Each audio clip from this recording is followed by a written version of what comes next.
Hello दोस्तों, class 10 गणित प्रश्नावली 2.1 बहुपद क्या कह रहा है। क्वेश्चन नंबर 1, चलिए आइए देखते हैं। क्वेश्चन नंबर 1 कह रहा है किसी बहुपद px के लिए y बराबर px का जो ग्राफ होगा नीचे आकृति 2.10 में दिया है। प्रत्येक स्थिति में px के शून्यकों की संख्या ज्ञात कीजिए। ठीक है, क्या कहा कि नीचे आकृति जो बनी हुई है ये 6 आकृतियां बनी हुई हैं और इन 6 आकृतियों के अनुसार आपको क्या बताना है कि प्रत्येक स्थिति में px के शून्यकों की संख्या बताना है। px एक बहुपद है और उस बहुपद के शून्यकों की संख्या बताना है। ठीक है, जैसे कोई भी बहुपद है, ठीक है, मान लीजिए जैसे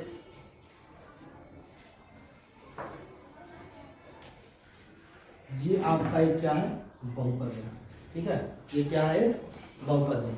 इस बहुपद में देखिए इसमें पद भी पूछता है कि कितने पद हैं ये। ठीक है, पूछेगा कि इसमें कितने पद हैं, तो पद कैसे बताओगे। तो पद कौन बनाता है, पद हमेशा देखिए प्लस और माइनस, ये जो दो होते हैं प्लस और माइनस, ये क्या करते हैं, पदों को अलग करते हैं। तो देखिए इसमें क्या है कि इसके आगे एक प्लस होता है। ठीक है, अगर कुछ चिन्ह नहीं लगा तो वहां क्या होता है, प्लस होता है। तो ये देखिए इसमें एक प्लस यहाँ पर है, एक प्लस यहाँ पर है और ये माइनस है। ठीक है, तो ये प्लस लेकर के एक पद हो जाएगा, ये प्लस जिसके साथ लगा वो एक पद हो जाएगा और ये एक पद हो जाएगा। तो टोटल कितने पद हैं, 3 पद हैं। समझ में आया। तो ये कितने पद, इसमें 3 पद है। ठीक है, तो ये हो जाएगा त्रिपद। क्या हो जाएगा, त्रिपद। ठीक है, बहुपद जो है, बहुपद में एक पद भी होता है, द्विपद भी होता है और त्रिपद होता है। उसके बाद 3 से ज्यादा अगर पद होगा तो उसे क्या बोलते हैं, बहुपद बोलते हैं। ठीक है, एक पद है अगर इस तरह से लिखा गया है,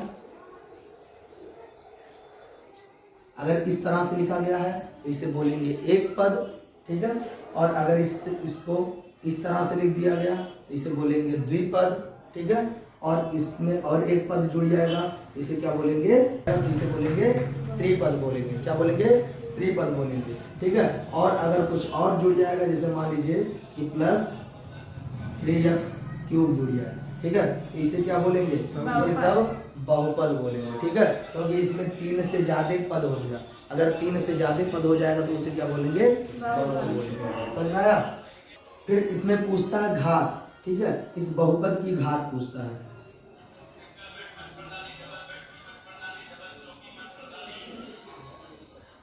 इसमें पूछता है बहुपद की घात क्या होगी। ठीक है, तो बहुपद की घात मतलब क्या है, अगर पूछ ले कि इस बहुपद की घात बताइए।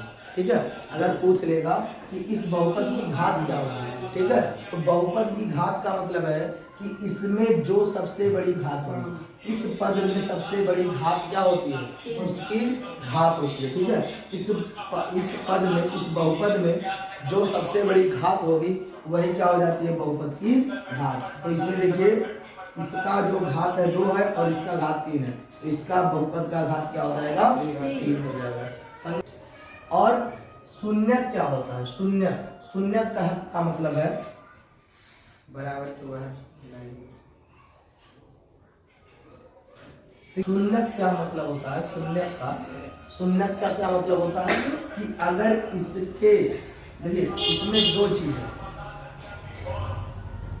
इसमें 2 चीज है, एक चर है और एक क्या है, अचर है। ठीक है, एक इसमें चर है और एक अचर है। ठीक है, चर और अचर, चर और अचर। अचर क्या होता है, अचर नंबर होते हैं। क्या होते हैं, नंबर होते हैं। ठीक है, नंबर को क्या बोलते हैं, अचर बोलते हैं। जैसे 0, 1, 2, 3 इस प्रकार से जो नंबर होते हैं वो क्या होते हैं, अचर होते हैं। और चर जो होते हैं ये A to Z कुछ भी हो सकता है। ठीक है, A to Z कुछ भी हो सकता है, इसे क्या बोलते हैं, चर बोलते हैं। ठीक है, चर मतलब जिसका मान बदल सकता है। ठीक है, जिसका मान क्या हो, बदल सकता है, वो क्या होता है, चर होता है। और अचर मतलब जिसका मान नहीं बदल सकता है। ठीक है, नंबर होते हैं और चर मतलब A to Z कुछ भी हो सकता है। ठीक है, तो इसमें देखिए जब बात करेगा तो शून्य क्या है, तो इसमें क्या है शून्य, मतलब हम क्या है यक्स का मान रख लें, यक्स का कुछ भी मान रख लें। अगर मान लीजिए हम यक्स बराबर यहाँ 2 रख लें, ठीक है, मान लीजिए कि यक्स बराबर यहाँ 2 रख लें, तो इसको जब हल करेंगे, ठीक है, यक्स बराबर 2 रख लेंगे, जहाँ पर यक्स है वहाँ पर अगर 2 रख देंगे, ठीक है, अगर 2 रखेंगे और इसका पूरा मान क्या आ जाए 0 के बराबर आ जाए, तो कहेंगे यक्स के स्थान पर 2 रखे हैं इसलिए ये 0 हुआ है, तो इस बहुपद का शून्य क्या हो जाएगा 2 हो जाएगा, ठीक है। अगर यक्स बराबर 2 रखने पर ये पूरा 0 हो जाएगा, तो वही क्या हो जाएगा उसका शून्य हो जाएगा, ठीक है। जैसे देखिए 2 यहाँ जब करेंगे तो 2 गुणे 2 का स्क्वायर प्लस 4 गुणे 2 माइनस 10, ठीक है। यहाँ हो जाएगा 2 गुणे 4 का स्क्वायर हो जाएगा, 2 का स्क्वायर हो जाएगा 4 प्लस 4 गुना 8 माइनस 10। इसको जब हल करेंगे 8 प्लस 8 माइनस 10 और ये हो जाएगा 16 माइनस 10 बराबर 6 आ जाएगा। तो इस तरह से देखिए इसका मान 0 नहीं आया, 1 रखने पर इसका मान 0 नहीं आया, इसलिए ये यक्स बराबर 2 इसका एक बहुपद नहीं होगा। अगर यही हल करने के बाद यहाँ क्या आ जाता 0 आ जाता, तो इसका मान क्या होता, यह एक उसका शून्यक होता, ठीक है। तो अगर मान लीजिए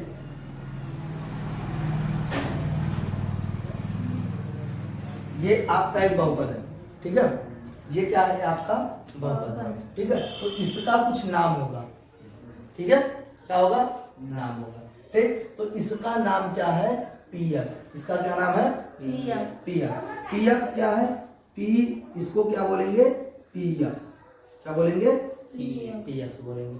क्यों px बोलेंगे, p मतलब क्या होता है पॉलिनोमियल,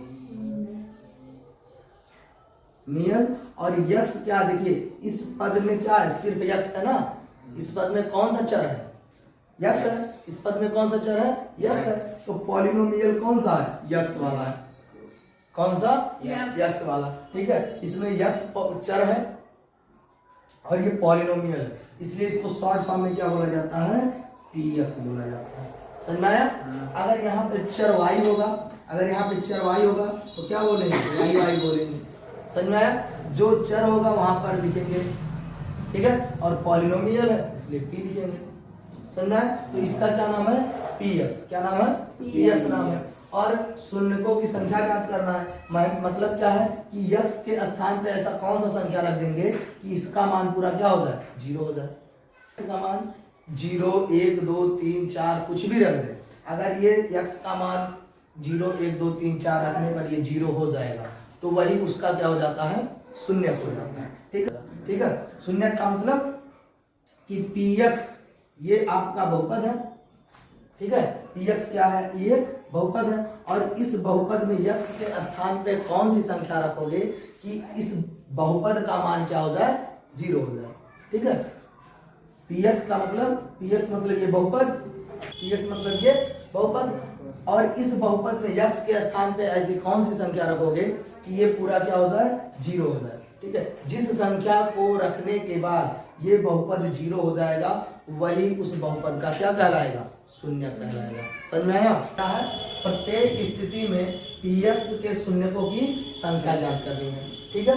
तो शून्यकों की संख्या देखिए जब हम किसी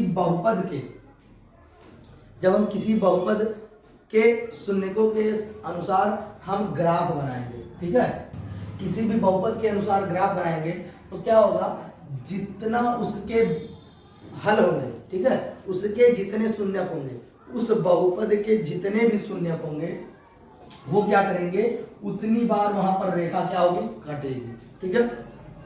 जैसे बहुपद किसकी बात हो रही है px की बात हो रही है, किस बहुपद की बात हो रही है px की, ठीक है। y बराबर क्या है देखिए y बराबर दिया है, बराबर क्या दिया है px, क्या दिया है px दिया, y बराबर px दिया है, मतलब किस बहुपद की बात हो रही है जिसमें यक्स है, ऐसे बहुपद जिसमें चर क्या है यक्स है।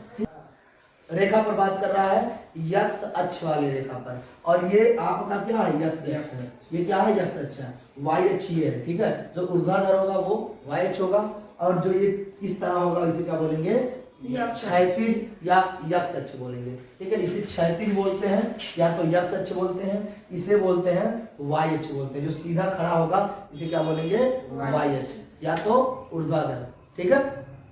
या इसको कोटि बोलते हैं, इसको क्या बोलते हैं, वाई अक्ष को क्या बोलेंगे, कोटि, क्या बोलेंगे, कोटि, ठीक है, कोटि बोलेंगे, ठीक है। और इसको बोलते हैं भुज, क्या बोलते हैं, भुज बोलते हैं। तो इसका 3 नाम है, ठीक है। या तो इसे बोलेंगे यक्ष अक्ष, क्या बोलेंगे, यक्ष अक्ष, यक्ष एक्सिस, ठीक है, क्या बोलेंगे, यक्ष एक्सिस, ठीक है। या तो यक्ष अक्ष, इसका अक्ष का इंग्लिश क्या है, एक्सिस, ठीक है। तो यक्ष अक्ष या यक्ष एक्सिस, या तो इसे भुज बोलेंगे या तो यक्ष अक्ष बोलेंगे, क्या बोलेंगे, यक्ष अक्ष या तो यक्ष एक्सिस या तो भुज बोलेंगे, समझ में आया। या तो इसको बोलेंगे क्षैतिज, क्या बोलेंगे, क्षैतिज, ठीक है। और इसका क्या नाम है, इसका नाम कोटि है, ठीक है। और वाई अक्ष है, क्या है, वाई अक्ष है, ठीक है। या तो वाई एक्सिस, क्या है, वाई एक्सिस है, ठीक है, क्या है, वाई एक्सिस, ठीक है।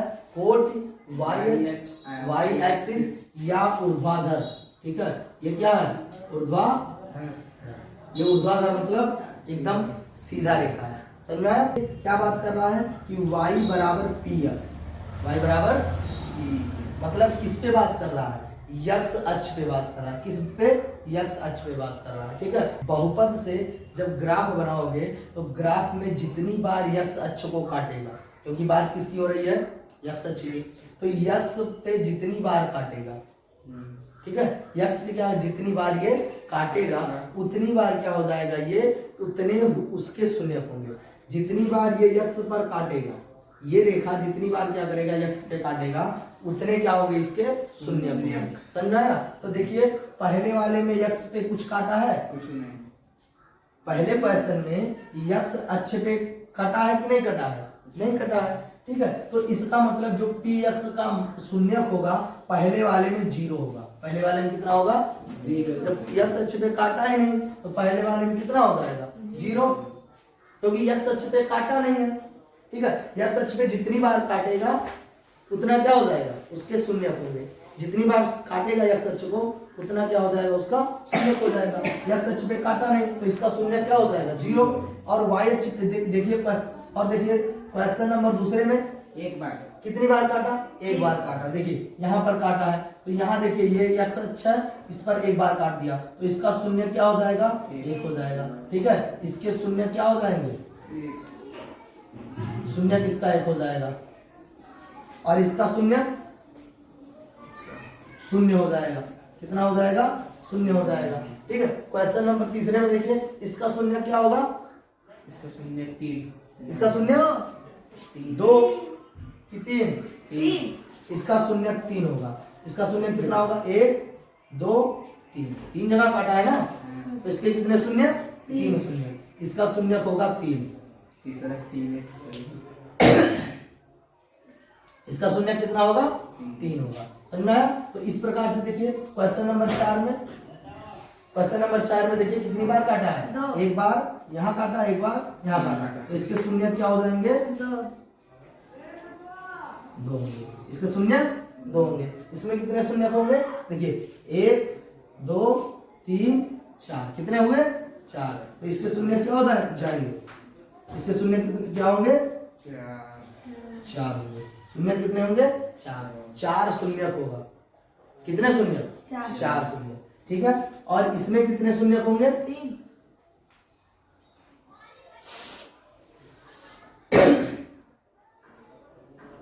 कितने शून्य होंगे, 3। देखिए एक शून्य किए है, ठीक है, और ये क्रॉस नहीं किया है। अगर इस प्रकार से क्रॉस कर देता ऐसे, तब ये कहते कि एक इधर हुआ, एक इधर हुआ, ठीक है, और एक ये, लेकिन क्रॉस नहीं किया है, ये यहाँ से गया है और यहीं से टच होकर के चला गया, ये पूरा क्रॉस नहीं किया, ये ऐसे टच होकर के चला गया। तो एक ये हुआ और एक ये हुआ, यहाँ पर टच किया है सिर्फ, और एक यहाँ हुआ, इसको भी टच किया है, तो इसके कितने शून्य हो जाएंगे, 3। इसके शून्य कितने होंगे, 3 शून्य होंगे, ठीक है, ठीक है, कितने शून्य, 3 शून्य होंगे। ठीक है, कहने का मतलब क्या है कि x अक्ष पे जितने बार कटा रेखाएं कटी होंगी, ठीक है, x अक्ष पर जितनी बार रेखा कटी होगी वही उसके क्या हो जाएंगे, शून्य हो जाएंगे, उतने क्या होंगे इसके शून्य होंगे। ये x अक्ष पे पहले क्वेश्चन में x अक्ष पे कटा ही नहीं, देखिए रेखा सीधा ऐसे चला गया, ठीक है, x अक्ष के क्या हो गया, समांतर हो गया, x अक्ष के समांतर हो गया तो इसमें शून्य नहीं होगा। ठीक है, y अक्ष दूसरे क्वेश्चन में देखिए, दूसरे क्वेश्चन में यहाँ पे कितनी बार काटा है, ये देखिए y को काटा है ना, तो y को हम गिनेंगे नहीं, y पे नहीं गिनेंगे, x पे हमको गिनना है। ठीक है, x पे गिनना है, तो x पे कितनी बार काटा, एक बार काटा, कितनी बार, एक बार काटा, इसलिए इसके शून्य क्या हो जाएगा, 1 हो जाएगा। और इस पे देखिए x अक्ष पे 3 बार काटा, इसके शून्य क्या हो जाएंगे, 3 हो जाएंगे। समझ में आया, समझ में आया?